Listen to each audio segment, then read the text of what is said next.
Second part को देखेंगे यहाँ पे, जिसके अंदर हम लोग को फर्स्ट टॉपिक में देखना है physics, technology and society. Physics का जब हम लोग टेक्नोलॉजी के साथ या फिर सोसाइटी के साथ जो रिलेशन देखते हैं तो उसका बहुत सारा एग्जाम्पल हम लोग को अपने आसपास दिखाई देता है। ठीक है, जैसे कि हम लोग थर्मोडायनामिक्स के अंदर जब समझेंगे जो किस तरीके से हीट इंजन वर्क करता है, स्टीम इंजन वहाँ पे वर्क करता है, किस तरीके से मतलब जो है 18th सेंचुरी में इंग्लैंड के अंदर जो है रेवोल्यूशन हुआ था। ठीक है, और कैसे हम लोग का जो सिविलाइजेशन था वो धीरे धीरे जो है इम्प्रूव किया।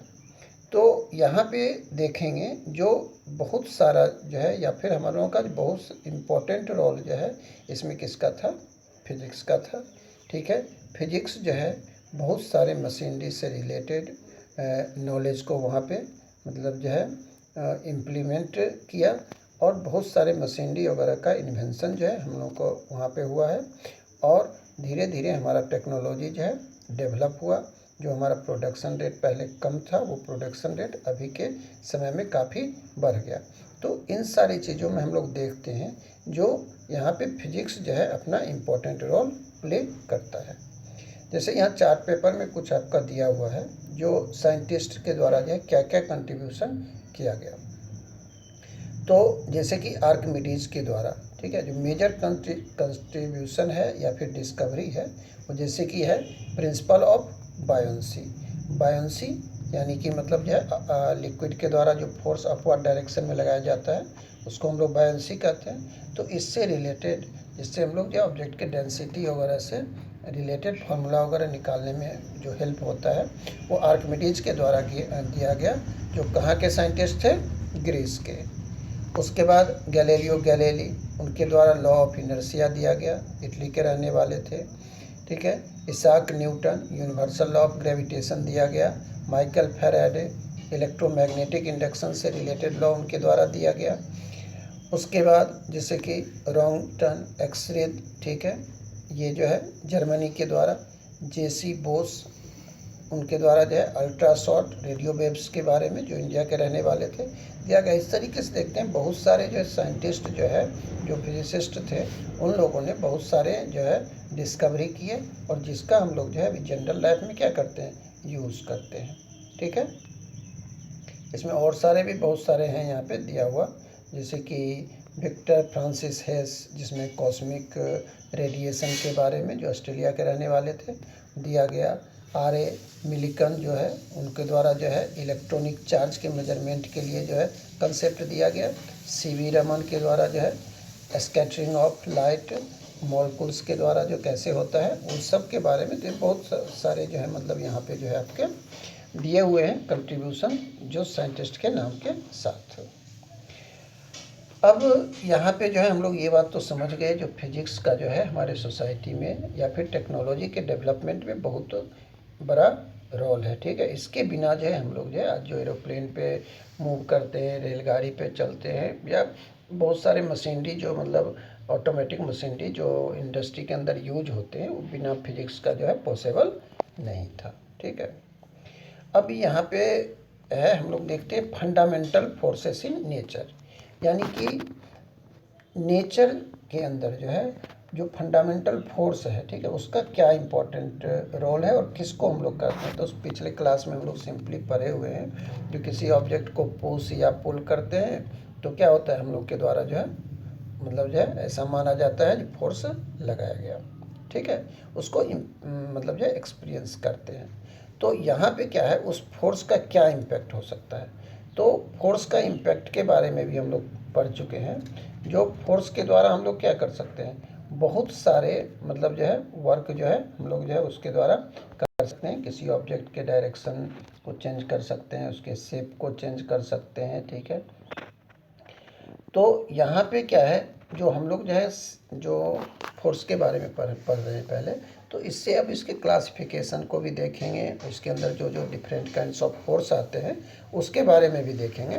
तो यहाँ पे हम लोग जानते हैं जो जब हम लोग मैक्रोस्कोपिक वर्ल्ड के में जाते हैं तो वहाँ पे एक फोर्स हम लोग को जो कंसीडर होता है वो ग्रेविटेशनल फोर्स है। ठीक है। इसके अंदर जो है बहुत सारे टाइप के फोर्सों जो है देखे जाते हैं, जैसे कि आपका मस्कुलर फोर्स हो गया, कांटेक्ट फोर्स हो गया। ये कांटेक्ट फोर्स जो दो ऑब्जेक्ट के बीच में लगता है, जब उसका सरफेस जो है एक दूसरे के कांटेक्ट में रहता है। उसके बाद जो है फोर्स ऑफ फ्रिक्शन, जो सरफेस के बीच में प्रोड्यूस होता है। उसके बाद जो है हम लोग जो है स्प्रिंग के को इलंगेट करते हैं या कंप्रेस करते हैं, तो उस केस में भी वहाँ पे फोर्स जो है प्रोड्यूस होता है, किसके बीच में है, स्प्रिंग के बीच में। उसके बाद जो है हम लोग लिक्विड के द्वारा जो फोर्स लगाया जाता है, जिसको फोर्स ऑफ बायनेंसी कहते हैं, विस्कस फोर्स, ठीक है। इन सारे फोर्सों के बारे में हम लोग पढ़ते हैं, ठीक है।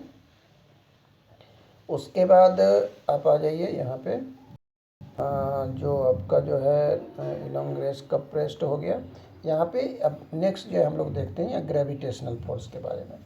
तो देखिए ग्रेविटेशनल फोर्स क्या होता है।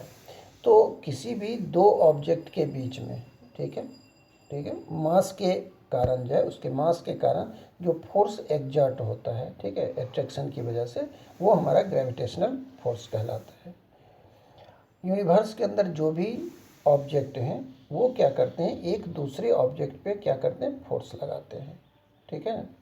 और इसी फोर्स की वजह से जो है हमारा जो है मोशन ऑफ मून, ठीक है, मोशन ऑफ आर्टिफिशियल सैटेलाइट्स, ये सब जो है हमारे जो है मतलब क्या होते हैं, सही तरीके से हो पा रहे हैं। उसके बाद जो है हमारे सन के अराउंड अर्थ का मूवमेंट हो गया, ठीक है, किसी बॉडीज़ का जो है अर्थ की तरफ आना, तो ये सब ग्रेविटेशनल फोर्स है। यानी कि उसमें क्या होता है, जो मास के कारण जो है एक एट्रैक्शन पावर क्रिएट होता है, और जिससे जैसे अर्थ है किसी भी ऑब्जेक्ट को ऊपर से नीचे की तरफ खींचती है। तो यहाँ पे जो है मतलब किसकी वजह से हुआ, एक जो है अनसीन जो फोर्स ऑफ एट्रैक्शन है, जो ऑब्जेक्ट के द्वारा लगाया जाता है या फिर प्लैनेट के द्वारा लगाया जाता है, वो हमारा जो है ग्रेविटेशनल फोर्स हुआ। नेक्स्ट है हमारा इलेक्ट्रोमैग्नेटिक फोर्स। तो इलेक्ट्रोमैग्नेटिक फोर्स जो है दो चार्ज पार्टिकल्स के बीच में लगता है, ठीक है। इसमें जैसे कि हम लोग देख सकते हैं, जो चार्ज हमारा जो है रेस्ट में भी रह सकता है, ठीक है। अब कूलम्ब्स लॉ के अंदर हम लोग देखते हैं जो दो तरह का चार्जेज जो होता है, ठीक है, एक होता है जैसे कि लाइक, और एक जो होता है अनलाइक चार्जेज। तो लाइक चार्जेज किसको कहते हैं, जैसे प्लस प्लस हुआ, ठीक है, या जो है माइनस माइनस हुआ, तो लाइक चार्जेज हो गया। प्लस और माइनस जो है वो क्या हो जाता है, अनलाइक चार्जेज हो गया, ठीक है। यहाँ पे जो चार्ज ऑब्जेक्ट के बीच में जो फोर्स लग रहा है, ठीक है, या चाहे वो हो सकता है जो चार्ज हो हमारा मूविंग चार्ज हो, ठीक है, तो वो क्या करता है, एक मैग्नेटिक फील्ड क्रिएट करता है, ठीक है। वो इलेक्ट्रिक और ये मैग्नेटिक इफेक्ट जो है जनरली जो है इलेक्ट्रोमैग्नेटिक फोर्स के नाम से जाना जाता है। और ये इलेक्ट्रोमैग्नेटिक फोर्स जो है ना, ये force act over larger distances, यानी कि ये जो है इलेक्ट्रोमैग्नेटिक फोर्स जो है ज़्यादा डिस्टेंसेस के लिए जो है वर्क करता है, और इसके लिए जो है किसी मीडियम की ज़रूरत नहीं होती है, ठीक है।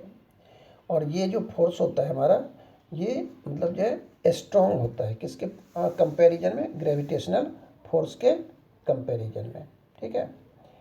यहाँ पे जो है जैसे कि हम लोग एग्जांपल में ले सकते हैं, जैसे कि अगर दो प्रोटॉन के बीच में जो फोर्स लगता है, वो जो है 10⁻36 टाइम्स जो है ग्रेटर होता है किससे, ग्रेविटेशनल फोर्स से, ठीक है। उसके बाद जो हमारा फोर्स ऑफ ग्रेविटेशन है वो हमेशा एट्रैक्टिव होता है, ठीक है, जबकि इलेक्ट्रोमैग्नेटिक फोर्स जो है आपका एट्रैक्टिव भी हो सकता है और रिपल्सिव भी हो सकता है, ठीक है। अब क्या है, जो जैसे किसी भी मास के द्वारा, ठीक है, मास के द्वारा जो फोर्स लगता है, तो वहाँ पे हम लोग क्या देखते हैं, जो जनरली जो मैटर होता है वो क्या होता है, इलेक्ट्रिकली न्यूट्रल होता है, ठीक है।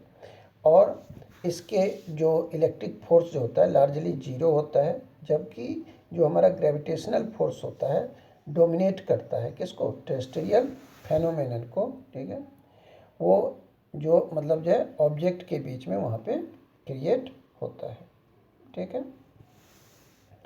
उसके बाद आ जाइए स्ट्रॉन्ग न्यूक्लियर फोर्स। तो स्ट्रॉन्ग न्यूक्लियर फोर्स जो है ये जो होता है क्या होता है, जो न्यूक्लियस के अंदर जो है ये फोर्स प्रोड्यूस होता है और ये बाइंड करके रखता है प्रोटॉन और न्यूट्रॉन को, ठीक है। यानी कि न्यूक्लियस फोर्स जो है आपका, ठीक है, वो क्या करता है, जो वो एक अट्रैक्टिव फोर्स है जो मतलब जो है वो मतलब उसको न्यूक्लियस को क्या करेगा, आपको स्ट्रॉन्ग बना के रखता है, ठीक है। और इसका जो वैल्यू होता है वो जो है स्ट्रॉन्ग होता है, ठीक है। यानी कि स्ट्रॉन्ग न्यूक्लियर फोर्स जो है स्ट्रॉन्गेस्ट होता है बाकी सारे फंडामेंटल फोर्स से, जिसका वैल्यू होता है 100 टाइम्स। यानी कि 100 टाइम्स जो होता है इसका वैल्यू जो है ज़्यादा होता है, किसके हिसाब से, इसके स्ट्रेंथ के हिसाब से। अब यहाँ पे ध्यान दीजिए, ए charge independent and acts equally between proton and A proton, ठीक है। यानी कि जो चार्ज जो है दोनों के ऊपर जो रहता है, चाहे प्रोटॉन और प्रोटॉन के ऊपर जो है इंडिपेंडेंट रहता है, वो बराबर रहेगा, ठीक है। Neutron neutron proton and neutron, और इसका जो रेंज होता है वो काफ़ी कम होता है। जैसे कि इसको हम लोग डायमेंशनली अगर देखें तो 10⁻⁻15 m होता है, ठीक है।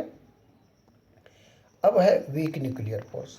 ये वीक न्यूक्लियर फोर्स जो है अपीयर्स होता है एक मतलब जो है ओनली सर्टेन न्यूक्लियर प्रोसेस के द्वारा, जिसमें जो है आपका बीटा डीके आपका होगा, किसका, न्यूक्लियस का। इस प्रोसेस में जो है न्यूक्लियस का बीटा डीके होता है।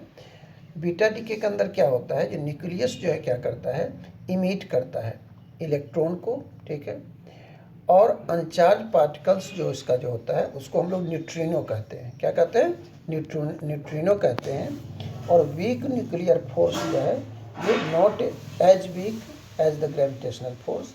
और ये जो हमारा वीक न्यूक्लियर फोर्स है वो जो है ग्रेविटेशनल फोर्स के जितना क्या होता है, वीक नहीं होता है, ठीक है। अब यहाँ पे देखिए कह रहा है कि जो much weaker then the strong nuclear and electromagnetic force, the range of weak nuclear force is extremely small.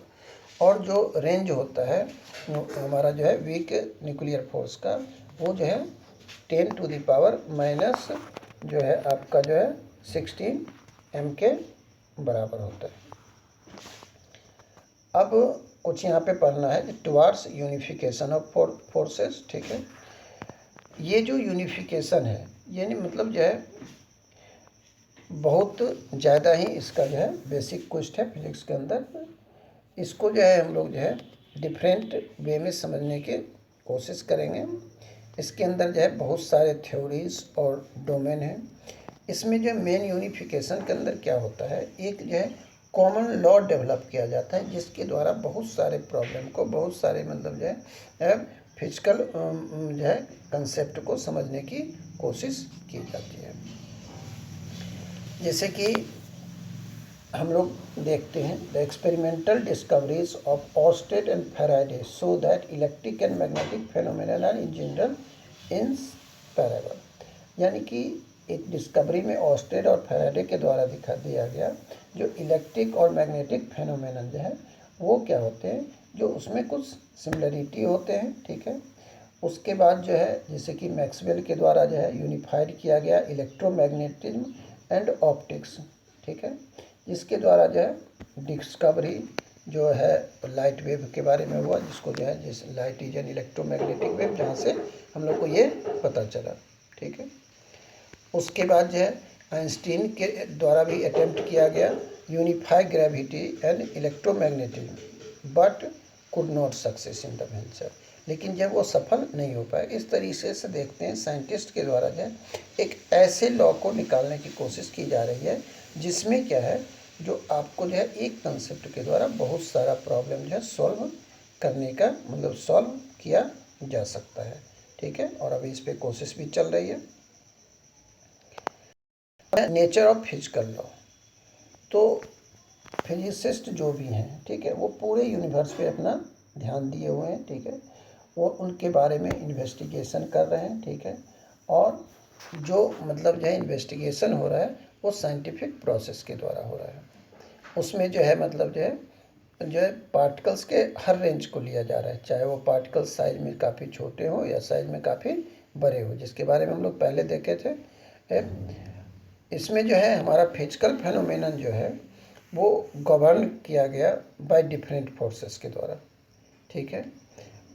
यहाँ इसके अंदर क्या है, सेवरल क्वांटिटीज में change with times, some special physical quantity remain constant in time, यानी कि कुछ physical quantity जो है वो जो है टाइम के हिसाब से कांस्टेंट रहते हैं, ठीक है। उसके अंदर क्या होता है, कंजर्वेशन ऑफ प्रिंसिपल जैसे हम लोग देखते हैं, उसमें क्या देखते हैं, जो जैसे कि अगर मास का लॉस होता है तो वो मास क्या हो जाता है, वो कन्वर्ट हो जाता है हमारा, वो जो है कन्वर्ट हो जाता है किस में, एनर्जी में। दूसरी चीज़ हम लोग देखते हैं किसी भी ऑब्जेक्ट के अंदर मास जितना ज़्यादा रहेगा उतना ज़्यादा फोर्स ऑफ अट्रैक्शन उसके द्वारा क्या किया जाएगा, लगाया जाएगा। Law of conservation of energy में हम लोग क्या देखते हैं, जो law of conservation of energy में एक्चुअली में होता क्या है, जो उसमें जो है जितना मतलब जो है लॉ ऑफ कंजर्वेशन एनर्जी में ये जो यानी कि जो एनर्जी है आपका वो न तो लॉस होगा ना ही क्रिएट होता है, बल्कि वो क्या होता है, एक फॉर्म से दूसरे फॉर्म में क्या हो जाता है, चेंज हो जाता है, ठीक है। इन सब चीज़ों के बारे में यहाँ पे दिया गया है, कुछ कंसेप्ट है सीबी बोस के बारे में। उसके बाद हो गया, यहाँ तक है आपका, ठीक है। अब इसमें जो है समरी में देखिए क्या कह रहा है, जो physics deals with the study of basic law of nature. Physics क्या करता है, यानी कि मतलब डील करता है, यानी कि जो study the basic law of nature and their manifestation in different phenomenon, ठीक है। यानी कि अलग अलग फेनोमेनन में जो है इसके डिफरेंट कंसेप्ट को जो है वो क्या करता है, जो है बताने का कोशिश करता है। और फिजिक्स को ऐसे भी हम लोग जो डिफाइन करते हैं तो क्या करते हैं, physics is the branch of science under which we study about the nature and natural phenomenon, ठीक है। इसका जो यूज होता है आपका वो universally and widely different context and condition, यानी कि वो हर जगह और जो है अलग अलग कंडीशन में इसका जो है क्या होता है, यूज़ होता है। सेकेंड जो इसका इम्पोर्टेंट चीज़ है, ठीक है, स्कोप ऑफ फिजिक्स वो काफ़ी बड़ा है, ठीक है। वो क्या करता है, ये जो है ट्रिमेंडस रेंज जो है में फिजिकल जो क्वांटिटी है उसको कवर करने का कोशिश करता है आपका, ठीक। यानी कि छोटे ऑब्जेक्ट के बारे में भी ये ध्यान देगा और बड़े ऑब्जेक्ट को, जिसको हम लोग जो है मैक्रोस्कोपिक और माइक्रोस्कोपिक के रूप में भी हम लोग देखे थे। Physics and technology are related to each other, physics और टेक्नोलॉजी दोनों जो है एक दूसरे से रिलेटेड है। Sometimes technology give rise to new physics, at other times physics generates new technology. क्या होता है इसमें, जो फिजिक्स और टेक्नोलॉजी जो है एक दूसरे से रिलेटेड है, ठीक है। कभी क्या करता है, जो जो टेक्नोलॉजी है हमारा वो एक नए फिजिक्स को जन्म देता है, ठीक है। और कभी कभी क्या होता है, जो फिजिक्स जो है टेक्नोलॉजी को जन्म देता है, यानी कि दोनों एक दूसरे पर डायरेक्ट इम्पैक्ट डालता है और उसका बेनिफिट कहाँ पे मिलता है, सोसाइटी में मिलता है। अब जो है हमारे पास जो है 4 फंडामेंटल फोर्स हैं नेचर के अंदर, ठीक है, that governs the diverse phenomenon of the macroscopic and microscopic world. हमारे पास जो फंडामेंटल फोर्सेस हैं, ठीक है, उसके द्वारा जो है हम लोग जो है मैक्रोस्कोपिक यानी कि बड़े ऑब्जेक्ट के बारे में, बड़े प्लैनेट के बारे में, ठीक है, या माइक्रोस्कोपिक यानी एटम मॉलिक्यूल्स के बारे में, ठीक है, वहाँ पे हम लोग इसको क्या करते हैं, जानने की कोशिश करते हैं, इसके मैग्नीट्यूड को निकालने की कोशिश करते हैं। अब देखिए जैसे ग्रेविटेशनल फोर्स, तो ग्रेविटेशनल फोर्स क्या है, यानी कि दो ऑब्जेक्ट जब एक दूसरे पे फोर्स लगाता है तो उसको हम लोग ग्रेविटेशनल फोर्स करते हैं। इलेक्ट्रोमैग्नेटिक फोर्स क्या है, तो वहाँ पे क्या करते हैं, चार्ज पार्टिकल्स एक दूसरे के ऊपर फोर्स लगाते हैं। स्ट्रॉन्ग न्यूक्लियर फोर्स क्या है, तो ये जो है जो न्यूक्लियस के अंदर प्रोटॉन और न्यूट्रॉन जो एक दूसरे को बाइंड करके रखते हैं, तो स्ट्रॉन्ग न्यूक्लियर फोर्स हो गया।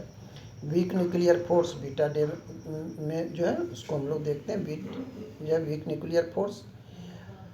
उसके बाद आपका यूनिफिकेशन है, of different forces domain in nature in basic question physics. Unification में क्या होता है, जो डिफरेंट टाइप के आपका जो है फोर्स जो मतलब लॉ है, उस सारे लॉ से एक कंक्लूजन निकाल के एक लॉ बनाने की कोशिश की जाती है। ठीक है, इसमें अभी हमें सफलता नहीं मिली है, लेकिन इसके लिए जो है मतलब जो कोशिश जारी किया जाता है। इसमें हम लोग दो चीज़ पढ़े थे कि यूनिफिकेशन यानी कि एक लॉ से बहुत को डिस्क्राइब करना, और दूसरा में ये पढ़े थे हम लोग जो मतलब जो है प्रैक्टिकलिज्म, उसके अंदर जो है जो बड़े प्रॉब्लम है उसको छोटे छोटे पार्ट में करके उसको सॉल्व करना।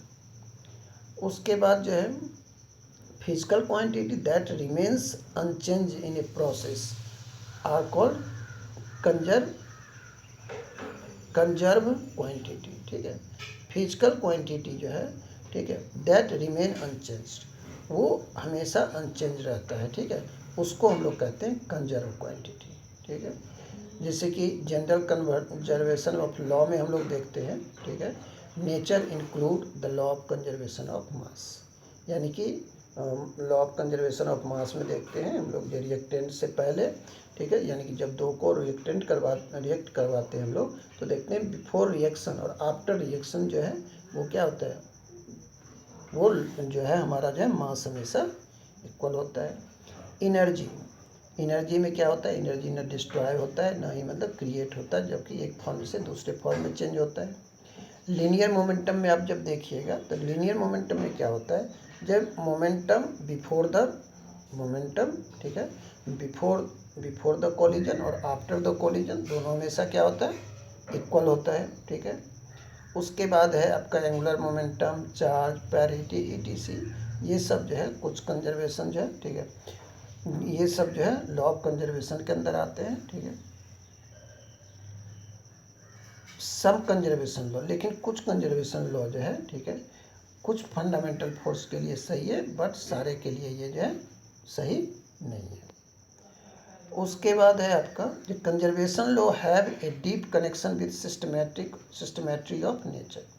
कंजर्वेशन लॉ जो है वो हम लोग को जो है नेचर के बारे में जो है मतलब जो है ये बताता है, जिसका उससे क्या है काफ़ी गहरा संबंध है।